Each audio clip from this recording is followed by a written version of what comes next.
जो आपके सर पे बैठा हुआ है ये राम नहीं रावण है, रावण। लोग नारे लगा रहे हैं, अब हमारी लिंचिंग हो रही है, नारे लगाए जा रहे हैं और नारे लगा के हमें बरगलाने की कोशिश की जाएगी। जहां दो चार दाढ़ी वाले मिलेंगे वहीं पर जय श्री राम के नारे लगा के हमें बरगलाने की कोशिश की जाएगी।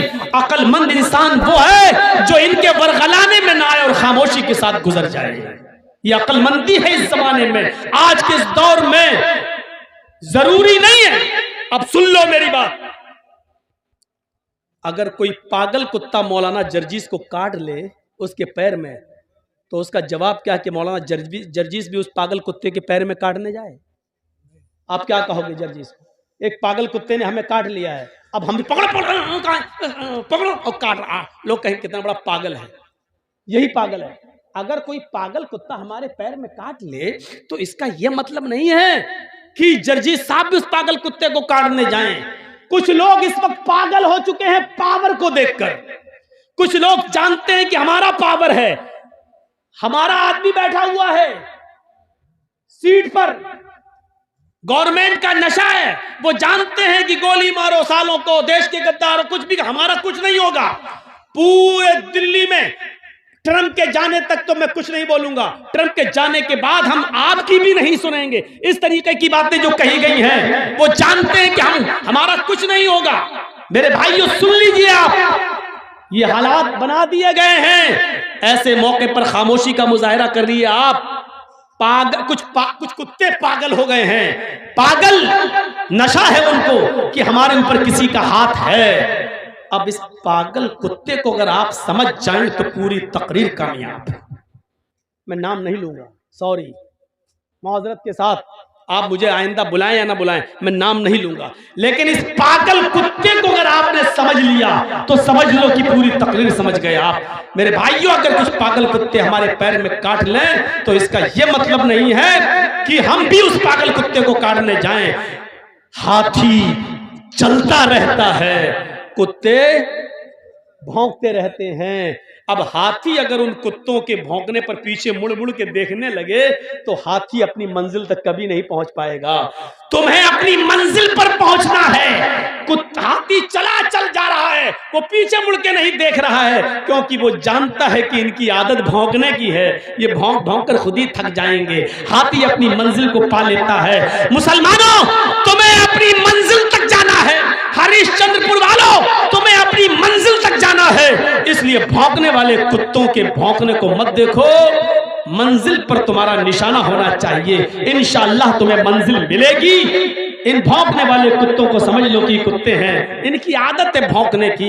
इस वक्त हम जिन हालात से गुजर रहे हैं उसमें अक्लमंदी से काम लेने की जरूरत है। अक्लमंदी कैसी? एक मिसाल दूं, बड़ी अच्छी मिसाल है। 3 जानवर शिकार करने निकले, शेर, भेड़िया, लोमड़ी। तीनों जानते हैं ना, शेर, लायन और भेड़िया, आप जानते हैं, लोमड़ी, फॉक्स। 3 जानवर शिकार करने निकले। कौन कौन कौन? शेर, भेड़िया, लोमड़ी। और तीनों ने एक एक शिकार कर लिया। सुनो, तीनों ने एक एक शिकार किया। शेर ने हिरन मारा, भेड़िए ने शेर ने हिरन मारा, भेड़िए ने बकरी मारी और लोमड़ी ने खरगोश, रैबिट का शिकार कर लिया। शेर ने क्या मारा? हिरन। भेड़िए ने क्या मारा? बकरी। और लोमड़ी ने खरगोश। तीनों जानवर पड़े हुए हैं। शेर ने भेड़िए से कहा, तुम फैसला करो किसको क्या खाना है। देखिए, सरदार है ना जंगल का, बस शेर जो सरदार को पहचान गया पूरी तकदीर समझ जाएगा। शेर ने कहा फैसला करो, भेड़िए से फैसला करो कौन क्या खाएगा। भेड़िए ने कहा बहुत आसान जी। जंगल के राजा ने शेर ने कहा हाँ बताओ क्या है। अच्छा, शेर को तीनों जानवर खाना थे, भेड़िए से फैसला करवा रहा, बताओ क्या है। भेड़िए ने कहा बहुत आसान, हिरन आप खा लीजिए, बकरी मैं ले लेता हूं, लोमड़ी को खरगोश दे देते हैं। शेर ने कहा ये कोई फैसला है, इधर आ। मारा एक झपटा उसको और भेड़िए का सर तन से जुदा हो गया, भेड़िया मर गया। सर तन से जुदा। लोमड़ी से कहा, लोमड़ी तुम फैसला कर सकती हो, तुम फैसला करो ये कौन खाएगा। लोमड़ी कहती बहुत आसान। कहा क्या, बोलो। कहा साहब हिरन आप सुबह नाश्ते में खा लीजिए, शाम को बकरी खा लीजिए, और बीच में जब जायका, मुंह का जायका बदलना हो तो आप खरगोश का टेस्ट कर लीजिए। तीनों जानवर आपके।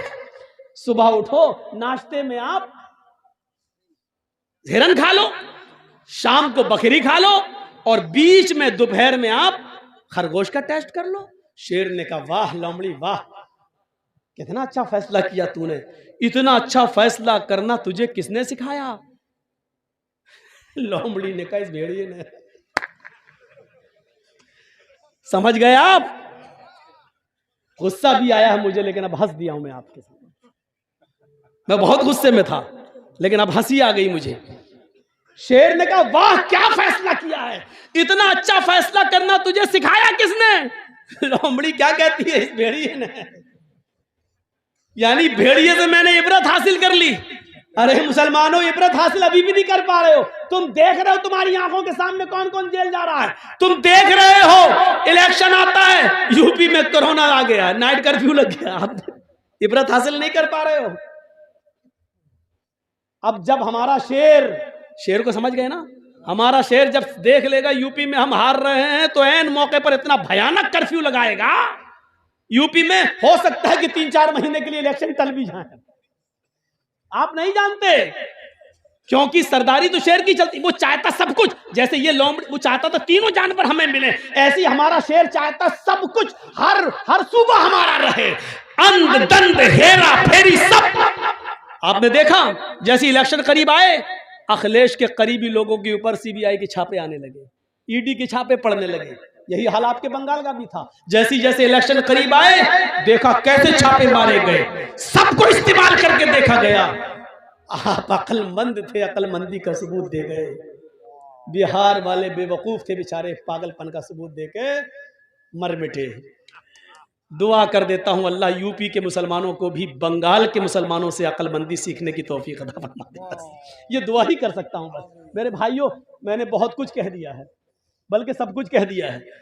कल इसी बात को कट कर करके जी हिंदुस्तान दिखाएगा। देखो कैसे डरा रहा है ये मौलवी, कैसे डरा रहा है मौलवी।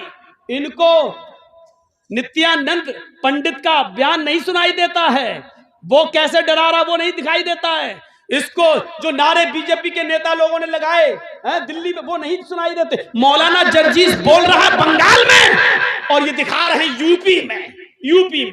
यूपी में। साहब 6 महीने तक जर्जीस साहब जब तक इलेक्शन नहीं हो जाए यहाँ कोई जलसा नहीं कर सकते। लीजिए, मेरे घर नोटिस आ गया, मेरे पास पाबंदी आ गई। अरे भैया दीनी जलसे तो करने दो, मुझे किसी के स्टेज पे मत जाने दो। दीनी जलसे तो करने दो। साहब दीनी जलसे भी नहीं करने देंगे। ये तो ये कहो कि जुमे पे इनकी हुकूमत नहीं चलती, वरना ये तो कहते जुमा भी नहीं पढ़ाने देंगे। अब जुमा पढ़ने के लिए मैं जिस मस्जिद में जाता हूँ, वहां के लोग कहते हैं मौलाना जुम्मे में आप ही पढ़ाइए। अब जो मौलाना बेचारा कुछ पढ़ाना ही नहीं चाह रहा है, वो कह रहा है आप पढ़ा। जुमा तो हमें कहीं ना कहीं पढ़ना ही है। जब हम वक्त से पहले पहुंचते हैं जुमा पढ़ने के लिए, तो आदमी जिस मस्जिद में भी चला जाऊं, मौलाना साहब आप आ गए तो हमारी खुश नसीबी है, पढ़ा दो। अब उनको थोड़ी मालूम है कि हम किस मस्जिद में जा रहे हैं जुमा पढ़ने। जुमा पढ़ा देता हूं मैं, जुमा पढ़ा देता हूं। पाबंदी लगाई है तो तकरीरों पे न लगाई है, जलसों पे, जुमे पे थोड़ी लगाई है।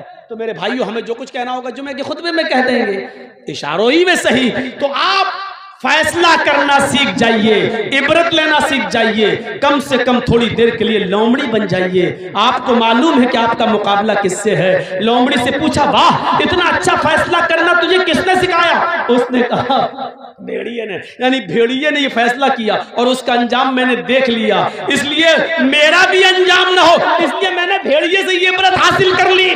जो लोग जेलों में जा चुके हैं, जो लोग काटे जा चुके हैं, जो लोग जेलों में सड़ रहे हैं, मुसलमानों उनसे इबरत हासिल कर लो, उनसे इबरत हासिल कर लो, और अपने आप को मसलहत के साथ, दूरअंदेशी के साथ आप काम करिए। मैं मना नहीं कर रहा हूं, बोलिए, हक बात बोलिए, डंके की चोट पे बोलिए, लेकिन आप उसको सलीके से बोलिए। आपको ये कहने की जरूरत नहीं चल बैठ खा ठूस। आप इस बात को यूं भी कह सकते हैं खा लो ना, देशी मुर्गा ही चाहिए था ना, लो खा लो। आप इसको यूं भी बोल सकते हो। मेरे भाइयों, दूरअंदेशी अगर हमारे पास आ गई, बस एक चीज और बताऊंगा आपको कि गलती किसी से भी हो सकती है। हजरत सुलेमान और दाऊद अलैहिस्सलाम के जमाने में, दाऊद बाप है, सुलेमान बेटे हैं, एक किस्सा, एक वाकया पेश आ गया। बुखारी शरीफ की हदीस है। देखिए, दाऊद अलैहिस्सलाम भी नबी हैं और सुलेमान अलैहिस्सलाम भी नबी हैं। एक औरत, दो औरतें अपने अपने, दोनों के पास एक एक बच्चा था और एक एक बच्चा दोनों लेकर निकली। उनका गुजर एक जंगल से हो रहा था। दोनों औरतें जंगल में थोड़ा आराम करने लगी। जंगल में भेड़िया आया। बुखारी शरीफ की हदीस है, एक भेड़िया आया और उस भेड़िए ने एक औरत के बच्चे को, छोटी बड़ी औरत जो थी, एक छोटी थी एक बड़ी थी, बड़ी औरत का बच्चा भेड़िए ने मुंह में दबाया, ले गया और फाड़ के खा गया। यानी बड़ी औरत के बच्चे को भेड़िया खा गया। बुखारी शरीफ की हदीस सुनिए, मंजर देखिए। लेकिन बड़ी औरत ने जब देखा कि मेरा बच्चा तो मर गया, इस इलाके में किसी को क्या मालूम कि कौन किसका बेटा है। जब लोग आए तो उस औरत ने फौरन, बड़ी औरत ने फौरन कह